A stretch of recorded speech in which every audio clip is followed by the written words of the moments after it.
C'est vrai que Nicolas Sarkozy et François Hollande vous ont proposé d'être ministre. J'ai lu ça quelque part.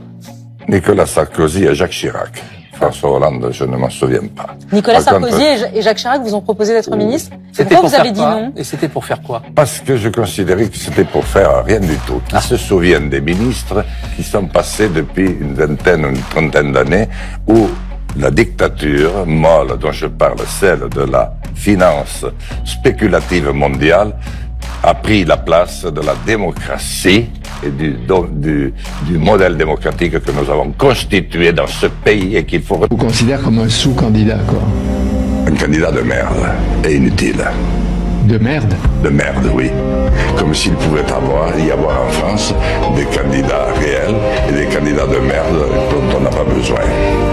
Il est bien qu'il rentre maintenant dans la campagne électorale, qu'il fasse une petite cure de modestie, qu'il se souvienne que dans ce pays, il y a eu des gilets jaunes pendant son mandat, que dans ce pays, on a fracturé en deux le pays avec le pass sanitaire, et qu'il y a 60% des Français qui n'ont aucune envie d'aller voter 36 jours des élections. Il y a selon vous une immodestie d'Emmanuel Macron?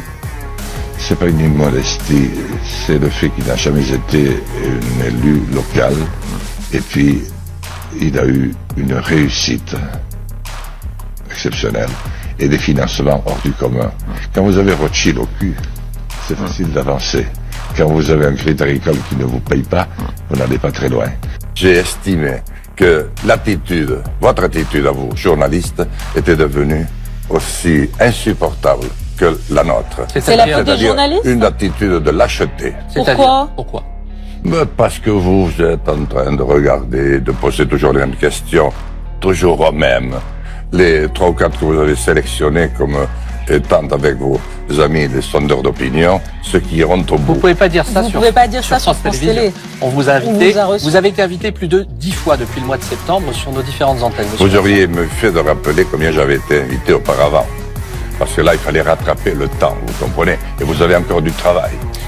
Cet homme-là, que je ne connais pas, qui est pourtant un homme normal, de quel droit me traite-t-il de complotiste des champs? Qu'est-ce qu'il connaît de moi?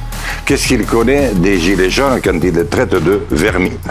Et qu'est-ce qu'il connaît de moi lorsqu'il se permet de me juger avec une telle violence? Est-ce que c'est le rôle d'un journaliste? Je croyais que c'était le rôle d'un journaliste et grand à mes yeux. C'est aussi difficile d'être journaliste que d'être député. Il faut faire des études et des sacrifices. Mais si c'est pour insulter des types que tu connais même pas, eh bien, il vaut mieux que le chien rentre à la niche. Je suis tenu de vous arrêter. Donc non, ce ne sont pas des jours fériés. Non. Dernière question. Je veux dire simplement à Renaud Dely que je regrette profondément ce qu'il a écrit, même si c'est France Info. Eh ben, nous lui... C'est un chien. Non, c'est un chien. Non, vous ne pouvez pas dire ça. Si, il n'a pas le droit d'écrire ce qu'il a écrit. Jean Lassalle. Et je le dis à Jean Quatremer aussi. Ce n'est pas un lieu pour ça, régler... c'est pas de la politique. Un plateau n'est pas un lieu pour régler ses comptes. C'est en pleine campagne électorale, si on ne peut pas dire les choses, comment me connaît-il, cet homme-là? Pour porter des jugements aussi graves. C'est pas digne, c'est pas digne. Jean Lassalle, je ne sais même pas de quoi vous parlez. Et vous allez vous renseigner. Mais lui va me comprendre. Eh bien, très bien. Nous sommes arrivés très exactement au bout de cette interview. Merci de vous y être prêté. Je vous souhaite une bonne fin de merci campagne. À vous. Vous êtes un grand journaliste, vous. Un grand journaliste. Je ne vous en demande pas tant. Merci à vous. Président, Mesdames et Messieurs les députés, le Premier ministre vient... Monsieur, s'il vous plaît, vous pouvez vous asseoir et ne pas chanter dans cet hémicycle. Asseyez-vous. Monsieur, comment il s'appelle lui? Monsieur l'huissier, vous pouvez vous asseoir, s'il vous plaît. Pourquoi avoir une précision, vous appelez votre parti Résistons. Et résistons à quoi? Résistons au système qui s'est emparé de vous, madame, et qui a fait une personne totalement enchaînée, moi qui vous ai connu si libre. Mais Jean Lassalle, résistons, c'était pas uniquement résistons à Nathalie Saint-Cric. Résistons, ce nom de parti, à quoi correspond-il? Si vous ne vous mêliez pas de ce qui ne vous regarde pas, et si vous me laissiez répondre à madame Saint-Cric, vous le sauriez. Il faut résister d'abord contre tout ce qui ne vous convient pas.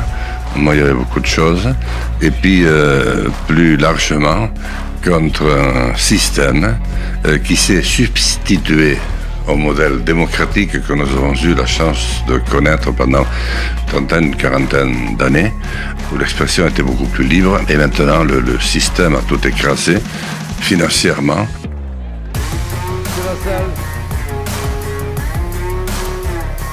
C'est un risque ensuite celles et ceux qui veulent circuler et qui mettent aussi en risque, mesdames, messieurs, non pas les comportements cirquesques. Rappel au règlement.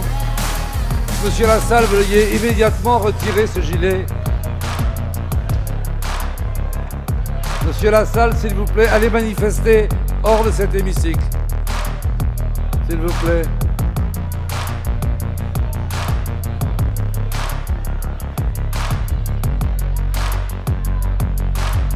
La séance est suspendue. La seule chose qui m'interroge, c'est comment des ministres peuvent, avec une telle constance, plonger le pays dans lequel ils ont plongé depuis une vingtaine d'années. Et quand je pense que c'est des ministres femmes, avec tout ce que l'on dit à juste titre de la femme aujourd'hui, c'est des ministres femmes, des femmes qui portent l'enfant, nos mères, nos sœurs, nos filles. Macron va certainement la gagner, compte tenu de tous les appuis qu'il a, il ne peut pas perdre. C'est quoi les appuis qu'il a? Ça veut dire quoi, ça? Qu'est-ce que ça veut dire? Qu'est-ce que ça veut dire? Il a Patrick Drahi, que vous connaissez bien, BFM TV. Oui. Comment vous pouvez RMC, l'Express, Libération. Il a Bernard Arnault, le Parisien, les Échos, les Savienniens. Patrick Drahi, d'ailleurs, qui est une entreprise luxembourgeoise. Jean Lassalle. À Guernesey. Alors, ça veut dire quoi? Ça veut dire quoi? Ça veut dire que Emmanuel Macron est le candidat des médias, c'est ça que vous dites ce matin, Jean Lassalle? Il a été élu, pas par les médias, parce que je suis assez grand, vous ne croyez et que vous avez fait une sociologie, un master de sociologie politique. Je vois que vous avez beaucoup étudié, et que vous êtes une littéraire de haut rang. Non mais Jean Lassalle, on s'intéresse pas à moi là ce matin, mais on s'intéresse à vous. Mais moi je m'intéresse aussi un peu à vous, madame, parce que j'ai envie de vous poser la question. Ça me touche beaucoup. Est-ce que ça vous gêne, quelque part, de poser des questions aussi essentielles et vous, de ne vous en poser aucune, alors que vous étiez avec Chevènement en 2002. Mais vous n'imaginez pas une seule seconde que je ne m'en pose pas, je m'en pose tous les matins. Et je vais même vous dire une chose, c'est que tous les matins, avant d'arriver devant vous, j'ai depuis 2h30 discuté avec tous les auditeurs d'RMC qui d'eux-mêmes viennent porter devant vous et devant nous tous toutes les questions que se posent les Français aujourd'hui. Donc vous ne pouvez pas me faire franchement cette injure. Jean Lassalle, je voudrais qu'on puisse poursuivre. Donc Xavier Niel est le patron du Monde. Il y a cette question très importante ce matin. Vous pouvez refuser de répondre et ensuite dire que c'est la faute des autres. Mais ce matin, vous avez la parole et vous pourriez l'utiliser. Zemmour. Vous voyez l'équilibre, comment ça se fait. Alors Jean Lassalle, sur le pouvoir d'achat, c'est aujourd'hui. Vos amis qui ont parlé avec vous ce matin sachent tous ces détails. Vous comprenez? Alors après, vous pouvez me poser toutes les questions. Cette campagne est pourrie. Pour une fois, pas parler politique, parce qu'on savait qu'ils étaient d'une lâcheté crasse, et j'en fais partie, parce qu'il y a longtemps que je suis en politique, mais on ne savait pas que les journalistes l'étaient autant lâches. Et qu'ils sont capables, d'une lâcheté. Je vous pose des questions, vous n'y répondez pas. Écoutez, et c'est moi qui suis lâche? Oui, pas vous toute seule.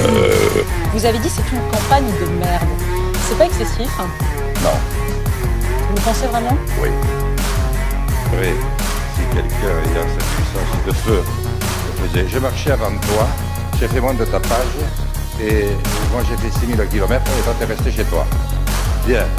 Alors, et j'ai mis 9 mois pour marcher. Tandis que l'autre, il a fait 2 fois le tour du salon, il a dit marche et ça a marché. Alors je voulais dire simplement,